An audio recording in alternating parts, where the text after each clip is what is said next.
All right, we are live. Hello, everyone. Hello. Hello. We have a whole full cast here tonight. Hello. Hello. We have a whole full cast here tonight. Oh, I'm hearing myself. Somebody didn't do it. On. We have a whole full cast here tonight. I don't even know where it's playing from.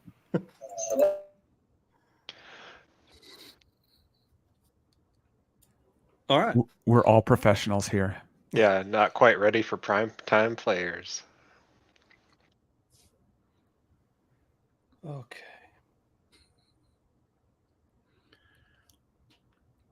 How about now? I think, yeah, I haven't heard anything, so. Yeah. Well, You we were got quiet for 20 seconds. Did you find it? For whatever reason, just now, my computer started playing out of the other monitor. Still playing out of my headset.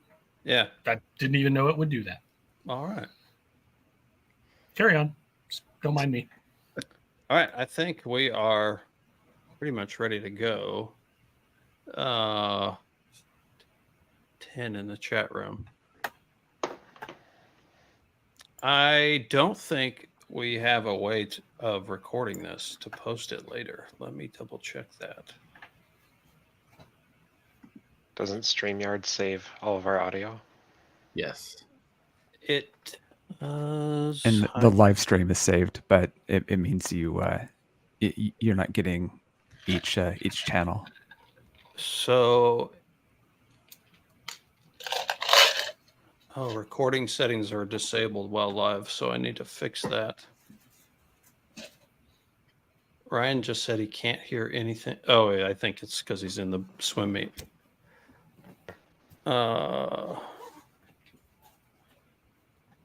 RH,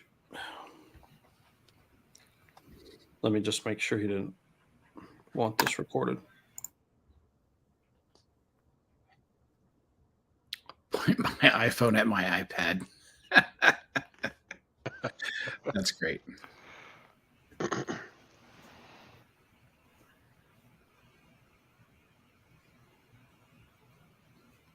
Yeah, that's true. That's true. We could just grab the audio off of YouTube. Okay. That's a good point. And press record. True enough. All right. Here we go. Is everybody ready? I think you're ready. I'm ready. The chat room just doubled in size in the last 2 minutes, which is great.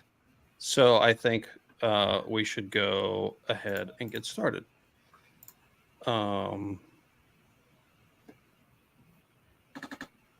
We have our banners.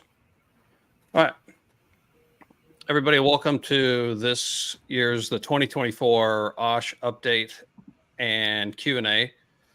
Our star here tonight is right in the middle of your screen, Bravo Kilo, and I'll let him introduce himself and kind of give just some background for those of you that don't know on why he is the expert tonight. So we have some other folks along here to help us, and they have either flown into Osh or have been controllers at Osh, are helping with technical things tonight. So that's why we have kind of a full house. But everybody, I really appreciate you being here and lending a helping hand. So without further ado, BK, take it away. Hello. My initials are BK. They are my real initials in my facility. I'm a 16-year air traffic controller with the FAA before I was a navigator on C-130s. And for Oshkosh, this will be my 8th trip. We leave a week from tomorrow. We're driving up all the way from the great state of Texas, taking 3 days to get up there. And then I will be there for 12 days to work. And I'll be my 4th time as a team lead at Oshkosh. So I will have a group of 3 controllers that I work with, 2 of them that we're training and one's a veteran. And it's going to be great. And I've had a lot of fun. I love going, love airplanes, and I love training. And I just love just making it all work together and getting everybody down so they can enjoy the show. Awesome. So you said this is your 4th year as a team lead. As a non-supervisor, is that like the end of the hierarchy? It is for controllers, yes. So your Okay. first year, you're a rookie. Your second and third year, you're a limited. And your third year or your fourth year and beyond, you're a veteran. So technically I'm a veteran, but after your fourth year, you can be selected to be a team lead. And I've been a team lead 3 times, going on my 4th time this time. Okay, so that's not like an automatic thing that happens. It is not. Okay, cool. That's awesome. And for the controllers in the chat room, I get CIC paid the whole time I'm there as well for being a team lead. The whole time? The whole time. Sweet. 8 hours a shift. Perfect. Other than being at Oshkosh, you probably would not want to be getting that. To me, if I was at work, actually having to get 8 hours of CIC time in a day, no, thank you. It's brutal. Yeah, that would be terrible. So that's cool. I didn't know that. That's a nice perk. That's brutal. Yeah, that would be terrible. So that's cool. I didn't know that. He fixed it. He muted himself. All right. Director Jeff, who will be our producer, director of live events, and pyrotechnics expert at the 2024 live show, is here as well. You have flown into Osh how many times, Jeff? Just once. Oh, just the one time? Yeah, Oh, okay. 2022. Okay. That was the same year that we flew in, I think. Correct. Wasn't it? Okay. All right. So you're here to provide your insight on flying in. Brian, have you flown the procedure before? I have. It was several years ago. It was in an RV. I'm going to get the numbers wrong, but it was the one that was not side by side. It was front and back. And I flew from the back seat. And the airspeed, he set me up, put some flaps down, rolled in just outside of Ripon during the middle of the week. And I flew the ground speed on it because it was GPS in the back there. And I hand flew it all the way to the base till right before we turned into the base for 3.6. I'm like, all right, I don't know how to land this plane. It's your airplane. He's like, hey, you did great. And so had fun rocking the wings and flying it and seeing it. Even from the back seat, you can see it a lot. And you can fly over the railroad tracks. And contrary to popular belief, in an RV, you can fly the procedure at 90 knots. You just got to put some flaps in. Gets a touch mushy, but it's still very flyable, very doable, very safe. Okay. And Ted, have you flown the Arrival? Nope. Never been there. Okay. Won't be there. I'm just here to be the adult in the room right now. Okay, so you're not going this year. Do you have aspirations of doing that in the future? For sure. Okay. Yeah. All right, cool. Hey, I want to ask Elliot's question from the chat, which is, if you were going to bring something to bribe the controllers, what should you bring? I was just saying that in the private chat there. AG, I don't know if you can put that up there. Yeah. That is an excellent question. So he's asking at Fisk, because that's really the only place that you can see us and meet us. If you go into, because I put it there into Google, Fisk VFR approach control will take you right to where we're at. They ask that you don't stand in our way and kind of give us a bubble to work, because we are working live traffic, talking to airplanes, getting airplanes in, and try not to just cause a distraction. But we will gladly accept any food donations. Some people bring out little charcoal grills and grill up hamburgers and hot dogs. Some people bring donuts. We've had a ton of donuts. I don't know if I've seen breakfast tacos. Nice. So one thing, yes, people do bring food, snacks, Gatorade, because it gets hot out there sometimes. So yeah, very acceptable to bring stuff. And if you're planning to visit Fisk, there's a very nice parking lot just down the hill from the trailer. That's a good place to park it. Last time I was there, it was very busy and there wasn't a lot of room for cars up towards where you guys are. So don't be afraid to take a little walk. Cool. It used to be a fireworks factory down there. I don't know if it's still there or not. Okay. That's what that Interesting. All right, AJ, I think you're back. I think you figured out your audio. I am. This computer really doesn't like me. It's found 3 different ways to cause sound to come out of extra places, and I don't know why, so I apologize. It's all right. It's all good. we're no strangers to technical problems on this on this show. I had to bring them all in just so you could function normally. So I took all that on myself. No, thank you. That's I do my- appreciate that. that's That my made honor. me feel right at home. So you've flown into Osh before.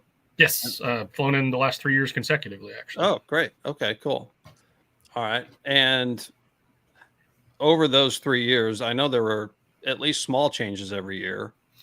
There was some small and some huge. Okay. I mean, when they started going, because I went 2021, which I think was before they did Endeavor. So in 22, I believe it was when it was. Then they extended that beginning of the arrival, or how far that they could go, pretty far.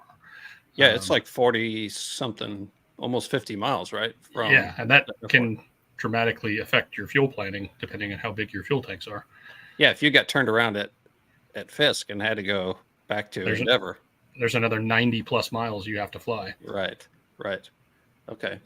All right. Well, we'll get into that a little bit. I think we've introduced everybody. Let's get into some questions. And these will kind of be directed at Brian, but then if anybody else has anything I'm sorry, BK. Wow. Don't look behind the curtain. It's just friendly patrons in here only, so don't worry. Anyway, at BK. So, but if you guys have other insight, that you want to add in there, please feel free to jump in. So, these were questions that folks sent in over the last few days, and we'll just start out with number one. This is from Sierra Papa Echo. Have you ever had anyone go Nordo while getting sequenced in? So I will take this as a two-part question because there is a Nordo procedure to get into Oshkosh. I was just reading it in the notice, and you got to land 75 miles away or within an hour of flight time of the airport, and then you call the tower, and they'll tell you how to get in on the phone. They're like, "Hey, we're going to do this. You do this. Look for the green light, and then you'll land this runway and taxi to park." Right. So that is, I know I'm going to be Nordo because those are my options, right? Correct. For my airplane or whatever is happening. Correct. Okay. So, and then I think what this question is probably getting at is the second part that you're going to talk about. So there's a video of me working, and when I go to EA chapters here locally and brief the Oshkosh arrival, I pull up this video and show them, hey, this is what can happen at Oshkosh on the arrival in. You're flying in, and maybe my cat was hiding. Let me open the door for him. Hold on. I'm sorry. I hate it when I'm doing the arrival and my cat hides. Makes it very complicated. So you're coming in up towards Fisk, and you take the wrong frequency change. Say you're over Pickett, which is 3.5-4 miles away. Like, oh, that was for me. I'll follow up the railroad tracks. And then we're calling you out by type and color. We're bam, bam, bam. We're focusing all of our attention on that aircraft, but they've already switched. They're gone. Yeah, they're gone. They're okay. Gone. And it's like, what happened? This is why it's important to study the procedure. We're going to call, we've got the FM net that we use that goes back to the tower. We go, hey, tower, there's a Nordo coming inbound. It's a red Zenith high wing or a red Bonanza or blue Mooney or whatever. Like, hey, watch out for him. So we'll be able to know that they're Nordo or they switched early. And so then they can start reaching out, start planning for that. And if you're truly just go Nordo, like say you come in, it says that you're supposed to break it off, really. If you think that you're not hearing stuff like that, but maybe you're hearing it or you're only hearing part of it and you don't know, they're going to part the Red Sea and let you land because that's safer to get you down and let you turn off and then get everybody resequenced that is paying or has a working radio. Right. Okay. So most likely what's happened with a Nordo at Osh is they're on the wrong frequency. And that's probably the case for ATC everywhere. The radios are working. They're just not tuned to the right place. Correct. Right. Okay. But it's not something that is impossible to handle. And it's kind of interesting too, because you're almost Nordo at Osh the whole time. You don't really say anything as a pilot, right? There's not a whole lot of interaction. So, Anyway. everybody wants to do the wing rock. Yeah. And it's a tongue twister, and we'll say rock wing or whatever. It's just, some people just don't do it, or they just kind of do 5 degrees left and right. And it's just like, no, we want a good, 15, 20, make it proud. You've done all the pre-flight planning. You've done all the gas planning. You've packed your tent. You're ready to go, ready for the show. This is your time to show off, to come up and to say, hey, great wing rock, turn right, follow Fisk Avenue, Tower 126.6 for runway 36. Have a great day. It's that's also right. Your opportunity as a pilot to make sure you're on the right page, right? Yes. Positive communication. You did a thing. They say it, you did it, and they say something in response. Okay, good. I'm in the place I'm supposed to be. But if you're down there, 14 planes back doing a wing rock, and nobody's saying, hey, good rock, like, maybe I'm not in the right place, right? So, yes. And in that video, and I can share it so you can put it in the notes. The wingman who's behind him is so excited to be at Oshkosh. He's just rocking his wings the whole time. I'm like, stop! Don't need to do that. When we can see that we've got two controllers on binoculars. One's looking a little bit closer. One's looking way down there to make sure that everybody's following the railroad tracks, and to see if somebody takes the wrong instruction, they rock their wings and then they turn right, 4 miles south. On the FM net, hey, we've got a Cessna that turned base 4 miles out. Watch out for him. Start looking for him. We've got a backup. It's the landline, quote landline. It's a FM radio net. Don't know the frequencies for the ham operators on here, but we just call it into the tower, and then the tower does it. At each position at the airport, they've got a separate channel, but tower's got all the radios. There's a bunch of handhelds up there on different channels, and we can communicate with everybody. It's a great system. Okay, cool. Yeah, it's the biggest sense of relief you ever feel is when you're flying along on that approach for so long, and you think you know where you're at, you think you're going to be next up, and they say rock your wings to the guy in front of you, and you see him move, and you're like, okay, yeah. I am actually in the right place. Yeah, exactly. Yeah. It's a check on everything. Yeah. Absolutely. Am I paying attention to am I in the right pace? Yeah, exactly. So paying attention to the airplanes around you. And then one other thing, my dad even just texted me. He said, bring a handheld radio for the Nordo situation. I think that's kind of a must-have for Oshkosh for sure. Yeah. Yep, I agree. Have a good backup. And Ben's in the comments as a reminder of make sure you don't have a stuck mic or do the thing that we always seem to see, which is somebody's excited and holds down on it and doesn't realize it. So. Oh yeah, that can happen. What does happen? So Ben also had that question. What does happen when there's a stuck mic? I don't know, because I've never heard it while working, because I don't think that people are using a handheld while they're flying the arrival. It has happened at the tower for arrivals, because people are watching the arrivals. They bring their handheld out and they're just holding it right there, and their thumb or their fingers are on it. And then eventually they figure it out. But the tower's got a pretty powerful transmitter at the airport to kind of over key them. I've heard a stuck mic coming into Fisk once, and it didn't last very long, but the Fisk controllers were able to overpower it. Okay, good. We could hear them. It was a little bit garbled, but we could still hear them, call out that there was a stuck mic. But yeah. Okay, cool. Let's skip to, and we'll come back to that. It's not Osh specific, but people, they hear RH and I's perspective on some of this, and they want to hear other controllers as well. So we'll get back to number 2 in a second. Number 3, I know most controllers aren't pilots, but do many of them actually take familiarization rides to understand the arrival procedure process from the pilot's perspective? I'd guess the supervisors do, maybe. So to talk about the supervisors for a quick bit, when you get selected as a supervisor, if you haven't been a controller at Oshkosh for the event, you're a trainee for 2 years. So you're a rookie, and then you come back as limited. You have no supervisory duties whatsoever, besides to learn the procedures. And then your 3rd year, you start supervising. For the familiarization rides, We don't have those specifically for that. I mean, if you have a friend, you can go fly with a friend on the arrival, which is what I did on my day off. Like, hey, you want to come fly the departure and the arrival? I was like, heck yeah, an RV, sure. To be able to see it.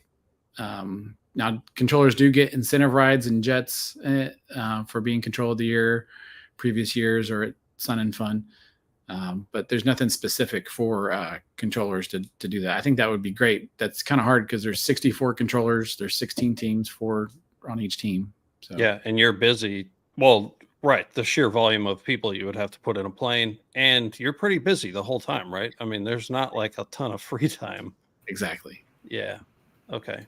Yeah, I Sure. agree. It would be great. What do you think about like a sim venture kind of, event for? SimVenture is amazing, even though it's put on, or the guy who does the coordination on the backside for the NACA controllers is a center guy. I met him actually well, he was at work and I was there on a tour. It was pretty cool. Oh, cool. Yeah. He does an excellent job of putting on and working with Pilot Edge, getting it going, scheduling controllers, and then he's actually able to fill in when you like need a break. You're like, oh, I need to get some water or something because I've been talking this whole time. For me, I've seen him work the SimVenture. He could be at Oshkosh 100% and do the event. But is that every center controller? No. Is it every tower controller? No, because some of them come up for their rookie year and they work it and they're like, not for me anymore. I put my toe in the water and said no on that. So it really depends on your mindset and a love for the job and a love for aviation. Yeah. I would say. Yeah. Cool. Thanks. Let's see. Number 4. This is from, if I didn't say that last one was from Delta Tango. So Delta Tango, thank you for sending that in. Number 4. Hello, Lords of the Skies. I will be flying into Osh this year for the first time. To practice, I will be doing SimVenture on Pilot Edge next week, which is a great service, which BK just talked about. My question is this: what happens if I end up following a little plane that can only do 70 to 75 knots? In my trusty Skyline, I could definitely slow down to match, but what about the Bonanza or Cirrus behind me? Do I need to worry about them rear-ending me? Does this happen? Probably not a big deal, but I've been wondering, and now I have someone to ask. Thank you, Papa Double Whiskey. So overtaking airspeeds. Yes. In the notice, it says if you can't maintain, a half mile in trail spacing directly behind them and you're having to S-turn, then it's not going to work. And that's part of our phraseology. We have phraseology cards at Fisk that says, hey, if you're having to do S-turns, it's not going to work. Break out, rejoin the arrival. That's the official answer. One of the things that I'm going to bring up, because I went up to Osh last year, kind of snuck up for the weekend. We were short staffed. I worked 6 days before, and they didn't have to that next weekend, so I snuck up there. They get a lot of questions of, hey, what about the slow planes that are doing 70 knots, 75 knots, and they're putting as fast as they can? That's something I'm going to bring up is how do we integrate those in without backing up the whole arrival? Because that's exactly what that does. That's like the guy on the highway doing 50 instead of 65 or 70. Everybody's got to go around. You can't do that because the procedure doesn't allow for that. Now we do have tips and tricks once you were inside Ripon to kind of make it work, to get you sequenced in.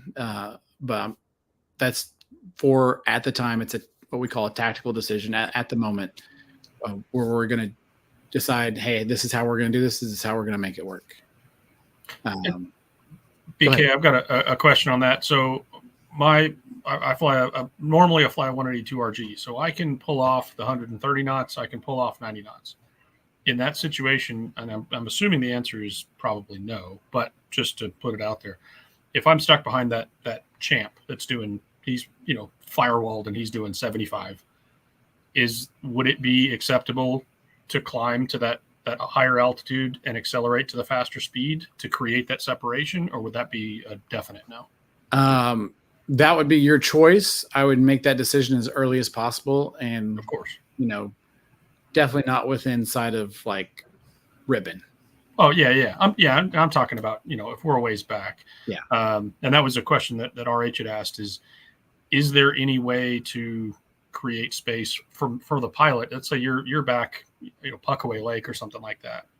Is there a way to not have to go back to the beginning, create space, or is I'm basically overtaking it at all is kind of no, right? Yeah, exactly. And AG will be like, hey, I've got 10 airplanes on my frequency working radar. It's getting busy. I get 15, and now I'm stopping the tower for departures because I've got 5 more from the center flashing at me. We're looking at down the tracks from Fisk all the way to Endeavor, and there could be 50 or 60 airplanes on that, and being able to monitor that and be able to provide a positive control instruction, there's not the time to do that. Of course. So, and you guys are monitoring on ADSB as well? Yeah. So the supervisor or the operational manager who's in the back, I say in the back, we're in the trailer, and they've got an FAA computer up that's connected to the VPN, and they've got a super secret website that they can follow the radar feed. And they can click on it, see who the tail number is. If somebody's acting up, they'll say, hey, November 1, 2, 3, break out, rejoin. Hey, 4, 5, 6, you can't join at Ripon, go all the way back to Endeavor because somebody just came off of Fond du Lac or something. That kind of stuff has happened before. And then all of a sudden, pilot's like, oh, I'll do what they say. It's amazing what happens when you use their call sign coming into How do he know? Exactly. So they have had in previous years, somebody built a little ADSB Pi with the big screen. It overheated one year. And so you could see the stuff on there, and you can click on the airplanes and, or they had it set up so you could see the tail numbers on there. Kind of freaks pilots out when we call them out by name. If their plane's registered to their name. But the basics of it is that's a tool, kind of a backup tool, and the primary tool is our Mark 1 eyeballs, the binoculars, and the radio. Because like at a Class Delta tower, the controller's main responsibility is separation on the runway and sequencing to the runway. Our main responsibility is within like 2 miles of Fisk and separating airplanes to sequence to the airport. So we're relying on controller or pilots to self-sequence and get set up that way. So along the ADSB lines, obviously that has been a big change in being able to pinpoint somebody and call them out by call sign. That's a complete Game changer? Yeah, game changer for sure. And you're not using it really in an official kind of capacity, right? It's not. Right. Okay, so unless the OM tells you or the supervisor tells you, tell November 1, 2, 3 to do this. Okay, right. Exactly. So how do you see that changing down the road, becoming more integral to the process? I do, as in, or what I say, my personal opinion is I hope we can get aircraft types from it.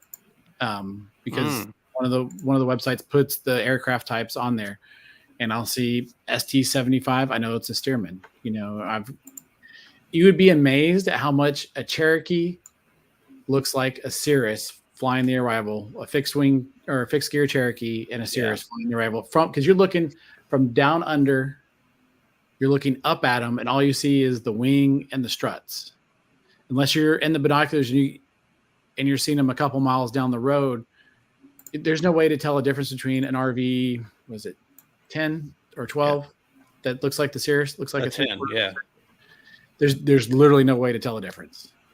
You just have to be a great guesser on that. So I think it would be great if we could just pull aircraft types off of that, so we can still use the traditional procedure and we don't have to use tail numbers or call signs. Yeah, I didn't think about types being super important to you guys out there working the arrival. That's a key aspect to that. That would be nice. It certainly would. One thing I noticed last year, I sat up at Fisk for a while and people were showing up in clumps, and nobody gets the golden ticket that gets picked out of the group. They send everybody to the west, and you have to go all the way back and rejoin. So if you're stuck behind the slow guy and you notice early that this isn't working, break off, go try again, because you'll be getting it done sooner the sooner you decide to rejoin than having to fly all the way up to Fisk behind this slow guy and then turn. So that's a good answer to RH's question, which is if everybody's bunched up in front of you, what should you do to make space? And you're saying get out Try of here. again. The Yeah. sooner you get out, the sooner you're back in line. Yeah, exactly. Right. And then you'll be going in while that gaggle is on their way outbound. You can wave as they go by. Yeah. Yeah. But don't do a 360. Don't do a 360 because that's not allowed, and because you don't know who's behind you. Yeah. Even if you have ADSB and you've got, Joe Blow air traffic controller in the back seat staring at the iPad and going, "Hey, yeah, nobody's behind us." There could be a non-ADSB aircraft coming in on the Sure. airport. Yeah, sure. Yep. This brown aircraft I flew in was a non-ADSB out aircraft, so you never know what's back there. Yeah, exactly. Just the other day at work, I had probably four in a row coming in to 2-3 right. The second guy had the first guy in sight, was following him, had reduced their separation to less than half a mile. Okay, they're half a mile apart. And I said, "Hey, do you still have that guy in sight?" He said, "Yeah, we have him in sight." Well, then this isn't going to work. What's the plan here? And he goes, "Oh, we'll just make a left 360." A left, which is into the final for 2-3 left, which there are jet arrivals. I said, "No, you will not do that." "Oh, we'll make a right 360. "No, you will not make a right 360. There's someone 2 miles behind you. So I'm done with you. Fly heading 320, contact departure." And the immediate, it seems like an immediate response to something like that, where you're sequenced with plane, is the guy just says, "Oh, well, we'll make a 360. No, that is a terrible idea. Do not do that. And unfortunately, last year with the ultralight accident that happened, it was somebody who made a 360 short final or right before they turned final, and then just ran into somebody else that was right behind him. That was supposed to be, my team was at the fly, or what we call the flyby Mucow, the departure position for 3-6 right when it happened. So it happened right behind their heads. And my buddy was supervisor that happened right behind him. So there is reason. I joke with RH all the time now, with him being an airline guy. "Hey, you're not the only pilot out there now, right?" Yeah. It just, you have to go with the flow and not be the square peg in the round hole.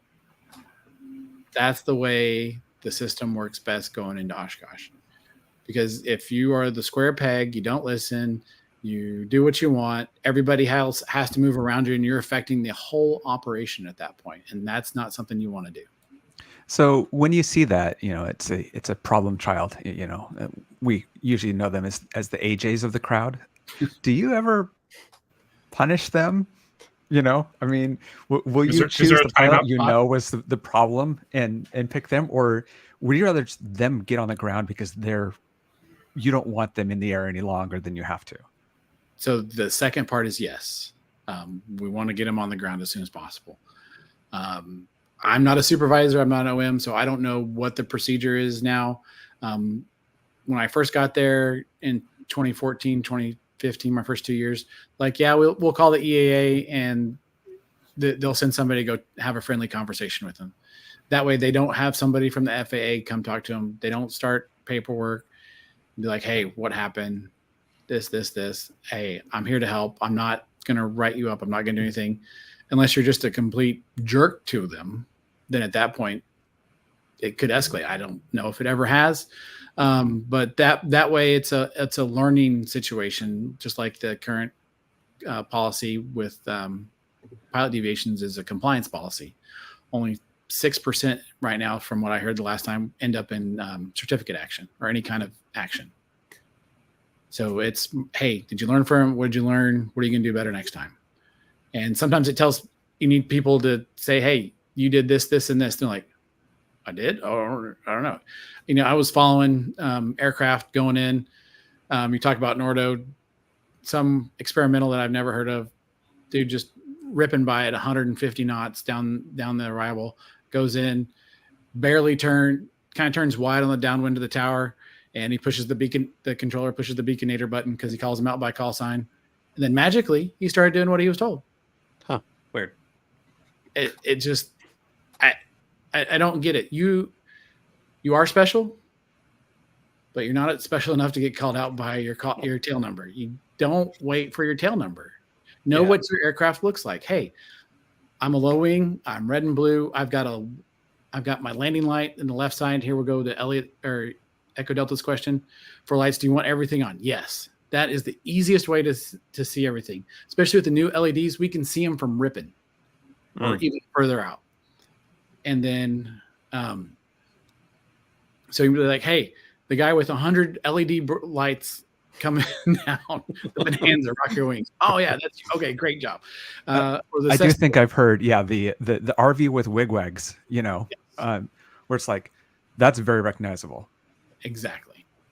Or the Cessna with the light and the nose gear, and it's just, and the most Cessnas have them in the left wing, and the nose gear or whatever, but just something that picks it out. And if it's bright, that's great because the LEDs are great. It's great technology. So we can say, hey, the bright LEDs. Yeah, that's me. Oh yeah. I'm proud. I spent X number of dollars. I put it in. I had my guy put it in. I'm going to show it off, All right. Yep. So.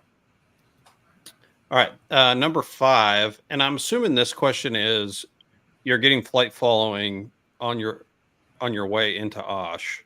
You're somewhere. I mean, because if you're taking off from the West Coast, they don't care at that point. So that would maybe be 2 parts. At what point do the surrounding facilities start to care that that's where you're going? And what should you say and what should you not say to those facilities initially for a VFR flight following in there? You could just say the airport, honestly. And then when you get to Brewer approach, we'll call it Brewer. Is that the Brewer Charlie down there? Yeah, sure. Yep. They'll terminate you at the right point. Or Chicago Center will terminate you at the right point and say, hey, can't provide any more services. You can proceed via the notice. Have Squawk VFR. Have a great day. Right. So understand if you're getting flight following, towards Osh, at some point it's going to turn off. You're not going to get it all the way to the arrival. There's too many planes. At some point, it's just going to shut off completely. 100%. Okay. About where do they drop you? Go ahead. Tim. It could. I'm not familiar with that, but it could be 50 or so miles from the airport. Yeah, it was about that. We were so when RH and I went in, we talked to Brewer's approach north of them for probably 20 or 30 miles. If my memory serves me right, does that put me about somewhere south of Osh? And they let us go. And they may have hung on to us a little bit longer than normal, I think was my impression of that. So Yeah, I was going to say that they held on to you for quite a while. yeah. So Wisconsin, there's kind of like a triangle from Milwaukee to Madison, and then probably up to Green Bay. Inside that triangle, you're probably not going to get provided VFR flight following. Okay. Ben has a good question in the chat. If you're going into Appleton or Fond du Lac or somewhere else that's not part of the arrival, can you get IFR into there? Because when I went up last year, they knew I was going to Oshkosh, and I was on an IFR plan, and I got within about, I'd say, 70-ish miles maybe. And they said, hey, we got to cut you loose. You go do your arrival thing. And it was VMC, so, and they knew it was. But they made it very clear that I would not get IFR all the way up there. Okay. Yes. There is an IFR reservation program into Oshkosh, and also includes Appleton, Fond du Lac, Sheboygan, Watertown, Dodge County, New Holstein, and Madison area airports. And they also have preferred routes that go into that. So that's page 26 of the NOTAM is where that starts. It talks about the different airports that require an STMP. Basically, you call up or you go online. It's ESTMP now, electronic, and you just you can do it at any time of the day, and then you log in, create a login, and you create your reservation, and they give you a time. And then between 24 and 12 hours prior to your reservation, you must confirm the reservation, and then you'll receive the confirmation number. And that's what you need to put in the remark section of your flight plan. Remark section of your flight plan. That has to be in there because the last time I was up there, they were double checking the STMP program with your reservations. Does that go in before or after I love ATC? Let's just assume that everybody loves ATC at Oshkosh. Yeah, I think that's probably fair. Because I think only the first 20 or so characters print on the flight progress strip of your remarks. So, yes. Yeah. Okay. We'll get back to number 2 here shortly, but if you guys want to run us through the highlights of the changes for this year, just the real big stuff. I know there's one big one that everybody has talked about, so definitely hit on that. And then if there's anything else that stands out to you that people should know, obviously if you're flying into Osh, you want to read the whole thing. Just go through the notice. It is not hard to find. I found it in 10 seconds. So I was going to have a short intro for this, and it was going to be how to get into Oshkosh. Read the NOTAM, read the NOTAM, read the NOTAM. Okay, we're done. Done. All that air traffic does is in the NOTAM. Everything air traffic does is in the NOTAM. No surprises. There are no surprises. And I would assume you would hold the NOTAM to supersede any videos or anything like that anybody else puts out. Correct. Including, the reason I asked this is that there's a video on the EAA website of them flying in and showing the how to and how not to do the 1-8 right approach. And the thing that stuck in my head or that I noticed is that they talked about starting your base turn at the blue dot, not staying inside the blue dot. And they made it very clear. And in years past, I've done the 1-8 right approach more than once. You have to stay completely south of the blue dot. That's correct. Not south of Papa Taxiway. And so I just wanted to make that note. And it's notated that same way in the NOTAM. It shows the pattern staying inside the blue dot, being aimed at the tower at the blue dot. That is 100% correct. You don't want when 1-8's in use, there's usually a strong south wind. It's going to be greater than 10 knots. We'll kind of hang on around 6 or 7 knots. Jets, it's easy to land with the 10 knot tailwind, but when you get into the light singles, it's not very comfortable. And then so we switched, or the airports get switched around. And then at that point, you're having to do a crab angle on your base turn so that you don't drift. Because even you start drifting once you turn that base turn. And if you see yourself start drifting, you're starting to go north of the tower. Just keep turning left and keep going. Just keep turning left. Just when in doubt, turn left. Turn left. I mean, go fast and turn left, right? Little movie reference there. But to go over the Fisk holding, I looked at it today, and I'm just going to read it because it is a big change. So if you don't mind, I'm just going to read this one page from the notice here. Yeah, go for it. Fisk holding, page 9 of the notice. Holding. ATC controllers at Fisk will advise on 120.7 when holding is necessary. And just to break off for that, something happens at the airport or some special arrivals coming in, those are the things that can cause holding. There's a bunch of mass arrivals on Saturday. I know I saw that the Bonanzas are coming in on Saturday. The Cessnas, the Cirruses, sometimes they get moved to Sunday morning early, the Cherokees, whatever. Those will cause Fisk to go into holding, or maybe there's a big heavy jet, the C-17 or the B-52 or other heavy aircraft, and then go into holding, or they start peeling aircraft off to go to 2-7 instead, just to open up 3-6. But anyway, okay, continue.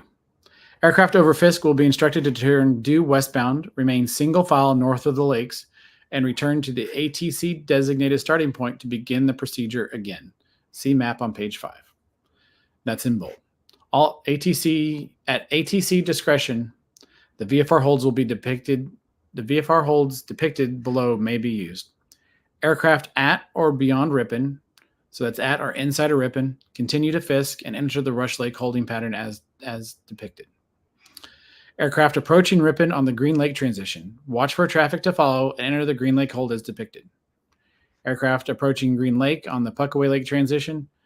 Watch for aircraft to follow and enter the hold at the Puckaway Lake counterclockwise starting at the southwest corner. Holding altitudes and airspeeds. Maintain 90 knots or maximum cruise speed if below 90 knots and 1800 MSL. If unable, maintain 135 knots and 2300 MSL.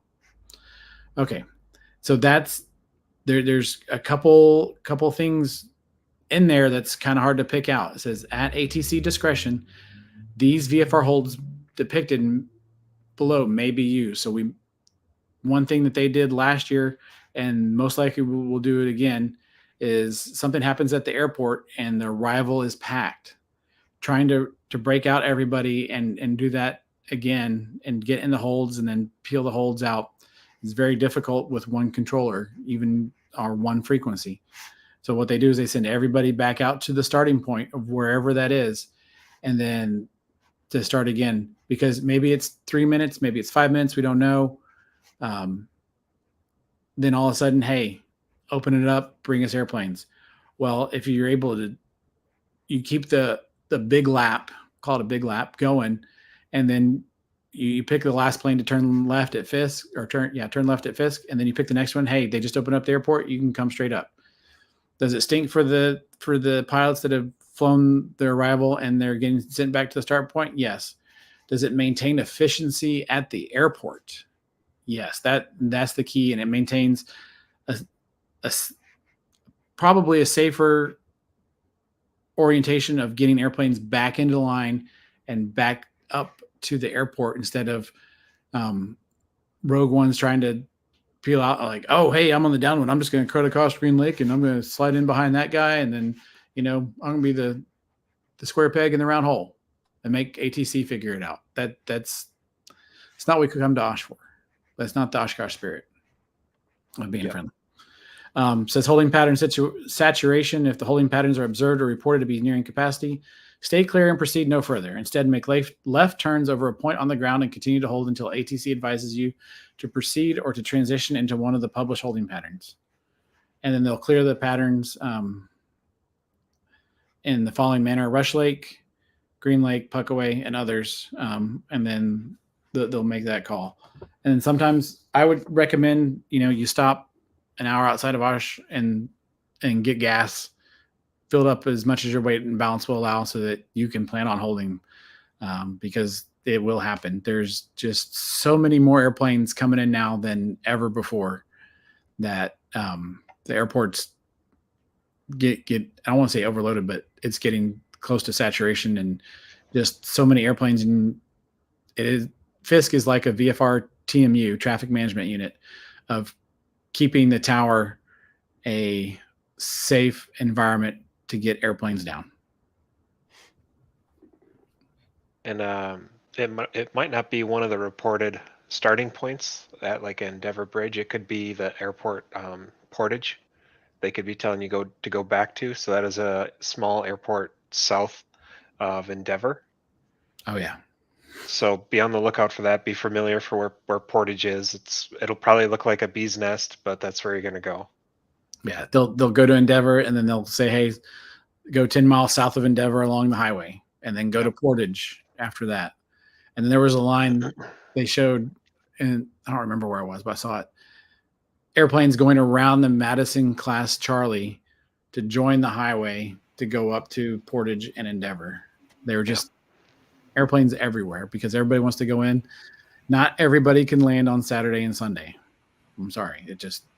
There's just not enough time on the runway to be able to get everybody in, because the warbirds are also coming in, because the Fisk arrival is not the only arrival.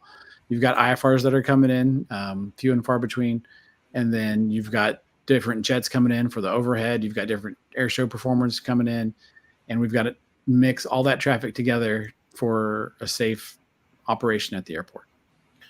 So I noticed that Portage is not on the notice anymore. Do you know anything why they took it off? Because it was listed on the notice last year.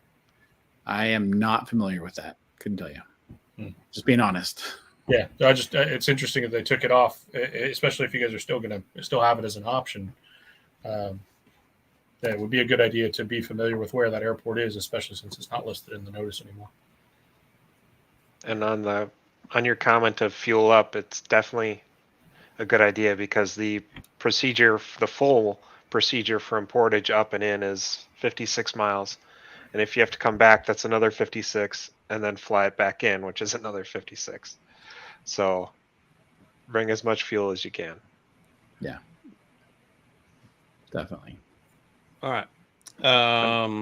Another change, something to look out for is the Milwaukee is hosting the RNC this year, which is going to be the first weekend that the arrival starts.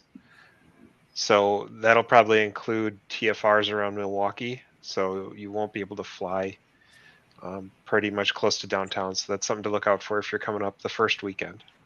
It says it's July 15th through the 18th. Yeah. 18th is that Thursday. Okay. So that's when the notice starts, is that Thursday at noon. Okay, so it'll be right before it. All right. Yeah. So there is a period of time, because Thursday after 8 is when they'll start taking Osh arrivals, right? 8 a.m. So No, that's the second Thursday. So this is the Thursday before the show okay. is the convention.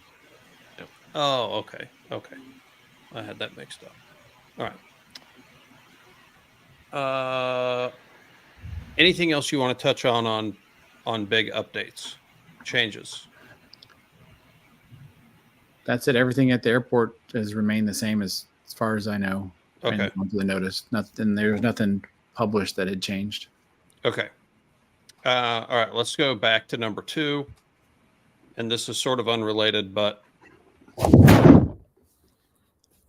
BK is a famous controller, and people want to know what he thinks. Okay. The question, this is from Delta Foxtrot. Curious if BK has any reaction to the FAA report or recommendations on mental health, either from a pilot or controller perspective. And then he's got a couple more questions, but that was the first one. So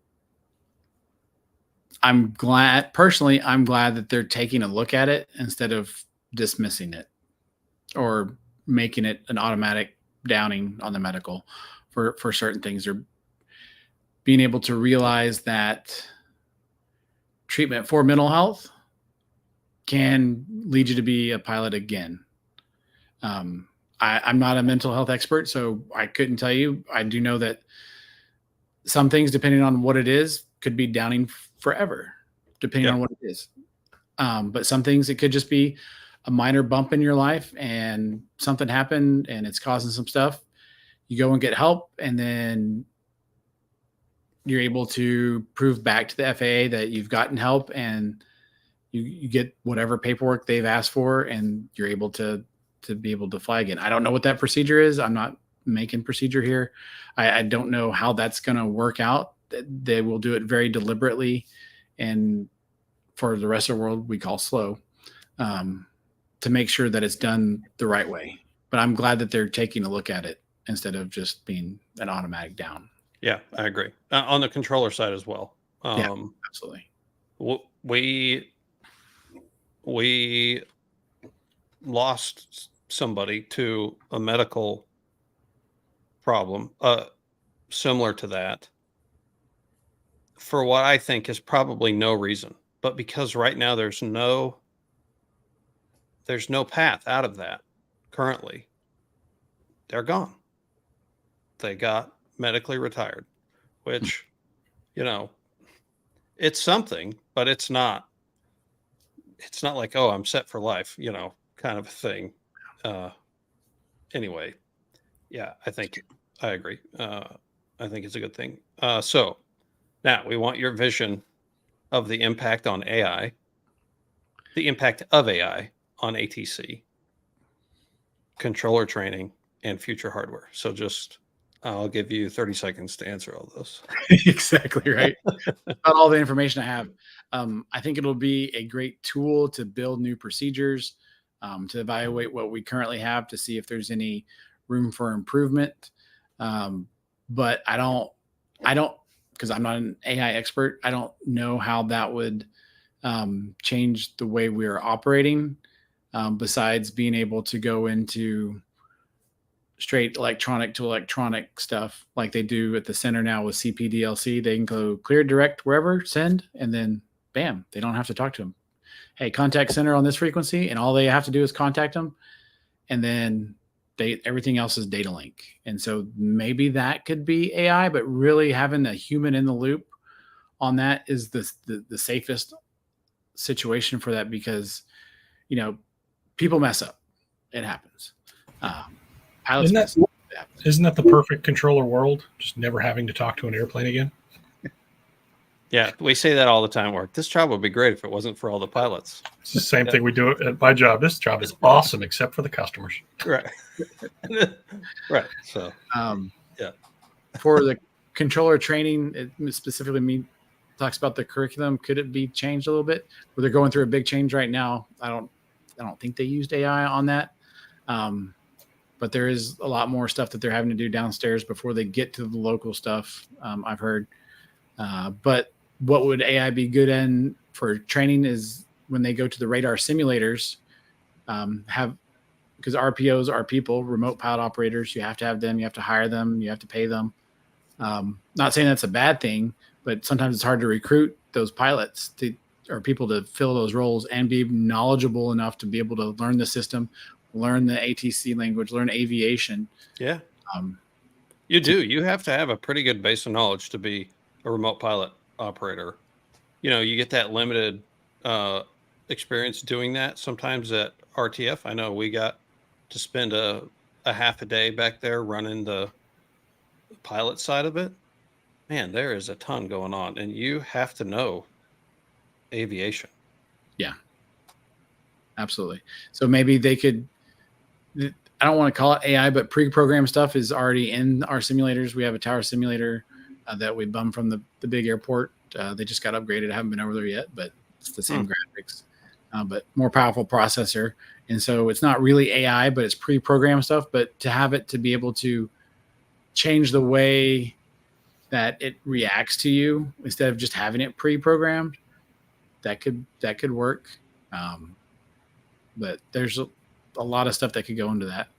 And then for future hardware, as in the next ADSB, wow, that's quick.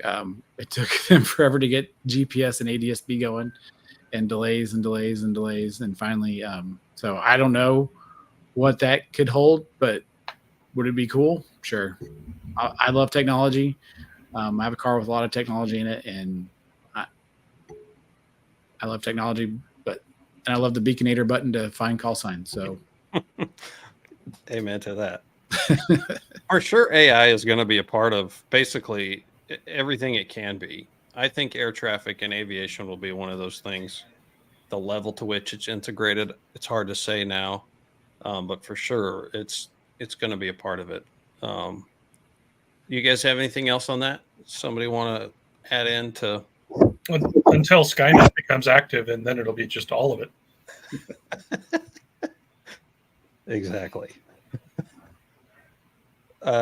Peter in the chat room says, I like the Baconator myself. I couldn't agree more.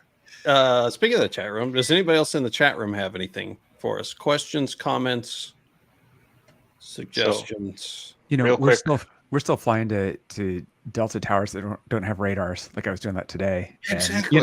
And not having ADSB officially in a tower, like before we get to AI, let's get. Yeah, exactly. I can stand outside a tower and get on my phone, and you can't officially be doing it. How insane is that? It is crazy. You can't even have like an iPad with the targets up on there. I mean, come on, FAA. Jeez. So at my facility, we just this last week got turned on the SAID, Situational Awareness Initiative, something or other, display. That's what it is. And it's ADSB based. They've got specific antennas at the airport that relay specific information to the 3 screens we have in the tower cab. And it looks a lot like ADSB, but it's not, because they don't have the radar portion of it. It's only based on ADSB out, just picking up the signals. And so that might be the first step. And I know it's the first step in this program for airports. And then they're going to move on to more airports with different contractors and stuff. But it's nice to see, hey, I got an airplane there. Hey, that guy's got his bad code right now. I can see that. All right. Ask him his code. All right. Yeah. Hey, what's your squawk code? Or something. 5 seconds later, it changes on the screen. Oh, weird. Yeah. Huh. That's magic how that happened. I don't know. Uh, So it doesn't flash yellow on the scope. And somebody goes, bad code. I don't know if that's how y'all do it there, but that's what happens here. huh. No, that is not a part of our procedures, but it sounds like it easily could be. Okay. Well, Yeah, I'd encourage anybody to go fly into Oshkosh. You can do it. I did this with 80 total hours under my belt. Awesome. Go practice. Before you go, practice it. Just figure out your power settings for that 90 knots, and read the NOTAM. And you can do it. It's a great time. it is a good time. When RH and I did it, and I had basically zero prior knowledge other than us talking about Oshkosh, but as far as the procedure goes, no prior knowledge, nothing. And him and I, the day before we went up there, just sat down, went through it, talked it through. What do we do? Here's where when we get here, this is what we're going to do. We're going to listen depending on where we go. We talked about all the contingencies about where the arrival would start. And then we just kind of chair flew it in. When we got there and actually did it, it's like, man, this makes so much more sense. I know what it feels like when you've never done it, and it just seems like a bunch of stuff that you're trying to wrangle in to organize it in your brain. Just sitting down and going, okay, this is where we're coming from. This is where we're going to be. What do I do here? Then you get to the next point. What do I do there? And just talk yourself through the whole procedure. You'll feel great. You're going to love it. It's amazing. I flew in the last 2 years with a co-pilot who had never been to Oshkosh, never flown within, half a mile or a mile of another airplane, just that level of experience. And one of them was a little more relaxed, but he was still pretty keyed up. And the other one is one of those guys that was just, I have to understand everything to the, really nano level. Right. And he was really keyed up. He was really kind of freaking out the whole way in. And I'm like, man, we have the instructions right in front of us. It's really not that bad. And once we got there and we got through it, we're on the ground. He goes, that really wasn't that bad. We just did what was on the paper. I went, yes. All these videos you see of all the nightmares of people doing crazy, ridiculous things going into Oshkosh are from not reading the NOTAM. Yep. 100%. Yep. Totally agree. Yep. Or not following it. Maybe they read it. Maybe they just go, hey, I don't care if there's a bend in the tracks. I'm going to just go GPS direct from Ripon to Fisk and ruin the geometry of the arrival. Just like, or maybe they left at the fuel stop. It's happened. But by that end, I don't know how you don't have it memorized, but It was a serious pilot for the record. So Wow. no, the flaming arrows come out early. hey, I waited pretty long. Departure procedure changes off the top of your head? I haven't I seen didn't it. notice anything. Yeah. Now, just be ready. If you're waiting a long time, here's a note. Get a sticky and write mixture and put it on your yoke, because you can be waiting in line. Hey, lean it out so your plugs don't get fouled, because we're running airplanes.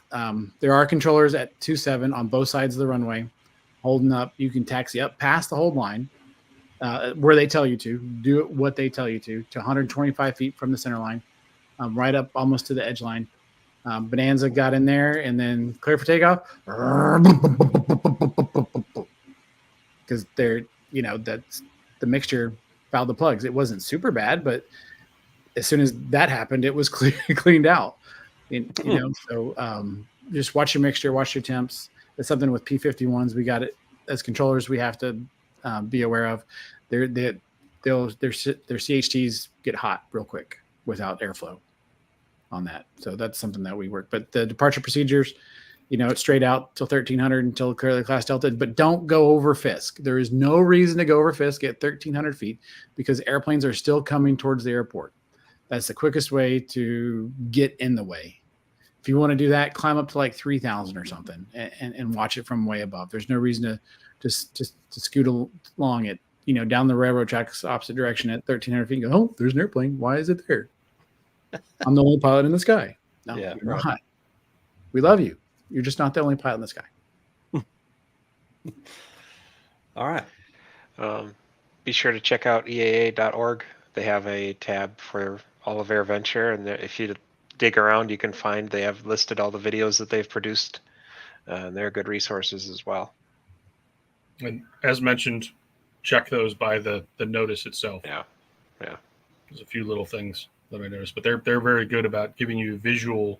Actually, they fly the whole approach in. Mhm. They show you what those landmarks look like from an airplane. So yeah, definitely go watch those videos. Yeah, the guy who does it, his name's on there, so I'm supposed to say his name. Is Fred. Is an EA volunteer, been there forever, flown the arrivals forever.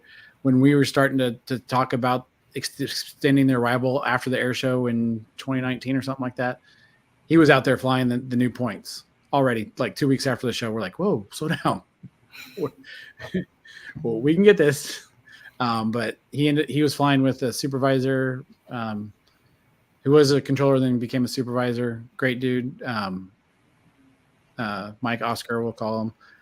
He friend of mine, and just hearing him do that, I watched part of that video today, and it's an excellent video to be able to see, to pre-fly, to chair fly, to know what you're getting into before you do that. Just like in the military, AG and I, we plan down to the gnat's ass on low-level flights for the big mish, as we called it. And you're going in, you know exactly what you're looking for. So all the call-outs are exactly the same as what you expect. If something's different, that's what stands out. You don't want something dumb, different, or stupid while you're flying. And knowing the notice and watching the videos, knowing what's coming up, will set you up to be able to pick out something that's not right when you're flying, because then you have time to be able to focus on that while you're still flying the arrival, or you decide to bug out. And at any time you're flying the arrival coming in and you're like, this is too much for me, there's no shame in bugging out and going to Fond du Lac. There's FAA ATC controllers there, starting at a certain day and time, and we're literally on the catwalk with a pilot headset and a clicker looking out to clear you to land. It's the old school tower right there. And so that's the best way to be able to do that and still be able to, you can camp there, take the bus. It does cost a few bucks. I don't know what it is, to the show every day and do that, or go there. If you get there on the weekend and it's too busy, you fly in Monday or Tuesday, you're going to be in the South 40 or the double South 40, halfway back to Fond du Lac on your taxi, and you'll still be at the show. And just to touch on that as well, if you're going into Fond du Lac or Appleton, there are still some basic procedures that are listed in the notice. Make sure you take a look at those for how and where they want you to show up. They don't want you just showing up from anywhere. That's correct. Okay. Cool. Well, thank you guys for being here, for taking your Sunday night, an hour out of your Sunday night, maybe a little more than that. Hopefully this was good information for people. I think it was. BK's comments on AI will definitely be in the news, so watch for that coming up. I will be sharing the link with every reporter I can get an email for. Does anybody have anything else? I'm just proud of myself for managing to not say any bad words, so I didn't get us You kicked did off it. YouTube. I am super proud of you. For sure. I like Ben Singer's comment, dumb, different, and stupid, the title of AJ's biography. Exactly. Yeah. Hold on, let me write that down just 1 second. I think AG and I heard that several times in the military while we were flying. Yeah, my instructor in flight school, my primary instructor, and I'm still in touch with him. I've been in touch with him for almost 20 years now. And whenever I would go overseas, he would email me, call me, or text me at least once a week and say nothing new, nothing stupid, nothing new, nothing stupid. So, yeah, that was always his mantra. And Peter's got a comment down there. Don't Next forget slide. the disclaimer. Whoops. There we go. That one? Yes. Comments are my own and do not necessarily reflect those of the FAA. Right. There we go. That's right. Exactly. Opinions are our own. Except for BK. All right. Anyway, thank you guys. Ted, thanks for moderating the chat room. As quiet as it was, though, I'm kind of surprised. But anyway, for those in the chat room that don't know, I'm sure all of you do. The Midlife Pilot podcast.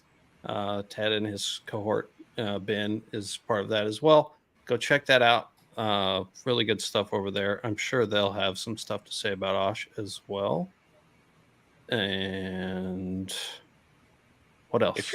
If you're going to Oshkosh, be sure to catch Opposing Bases live at the AOPA tent on the second Saturday, the 27th, That's at right. 10 a.m. How could I forget? Hey, it's not during an air show. It's not this time, right? That's amazing. But the tri-motor will still be flying. Yep. So we're on a very strict timeline from AOPA. We got to be walking away out of there to make room for the next person before 11 a little bit. Yep. Because the next thing starts at 11. And then we're going over to the lounge where we were last year. And I think we'll just have an unlimited amount of time really to hang out there at the AOPA lounge. That Saturday is my day off, so I'll be there in the audience. I can't participate during the live show, during the show. So, well, that's great. It's great that you've got the day off for that. Yeah, I also have Monday off. I have the one line that has 2 days off during Oshkosh. That's you've reached veteran status when 2 days off at Osh. Everybody gets at least one. At least one. At least one.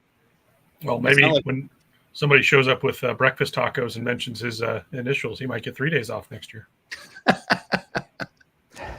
That would be great.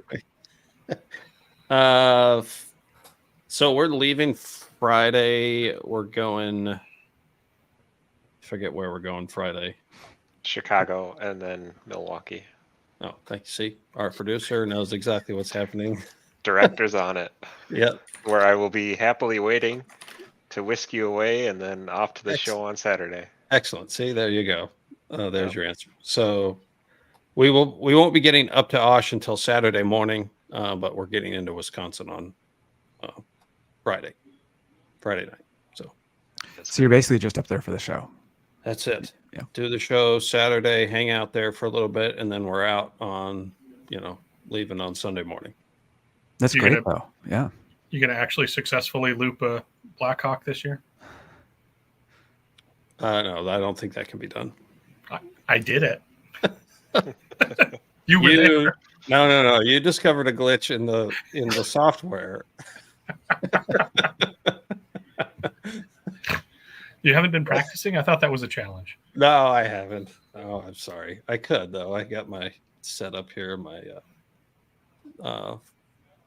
flight simulator setup. So maybe you're right. Maybe I should be doing that. All right, I gotta go. It is getting towards bedtime. Yep. So again, thank you guys. Thank you, chat room, for being here. And I don't know when we're recording an actual show again, but watch out for that. We're gonna have to get creative this month. So best of luck. Plan on you. Thank you. All right. Thanks, guys. I'm shutting off the stream. Goodbye, everyone.